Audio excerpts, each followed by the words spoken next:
आपण कितीही मोठे झालो ना तरी आपल्यात कुठे ना कुठे ते लहानपण बाकीच असतं आणि माझ्यात जरा जास्तच आहे.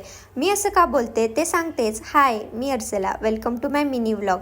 आजचं रुटीन शेअर करते. तर आज टिफिनसाठी बटाटा बनवायचा प्लॅन होता, मग तोच बनवायला घेतला. मग नाश्ता बनवला, मग छान छान गरम गरम पोहे खाऊन घेतले आणि नवीन नवीन ट्राय करावं म्हणते नाश्त्यासाठी, पण त्याच्यासाठी लवकर उठायला लागल आणि ते माझ्याच्याने काही होणार नाही. असू दे.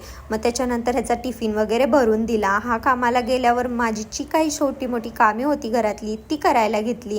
भांडी वगैरे घासून घेतली, किचन वगैरे क्लीन केला आणि मग जेवण वगैरे केलं दुपारी आणि मग झोपले होते. मग 5 वाजता माझ्या फ्रेंडचा फोन आला की आपल्याला बाहेर जायचं आहे.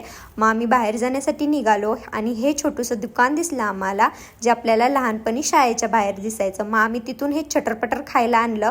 याच्यासाठीच मी बोलत होते असं. मग नवरा मला घरी आल्यावर बोलला, थांब मी तुला मॅगी बनवून देतो. असं तर मला कधीच अनहेल्दी खाऊन देत नाही, आज कसं काय काय माहिती. तर आजच्यासाठी एवढंच होतं. बाय.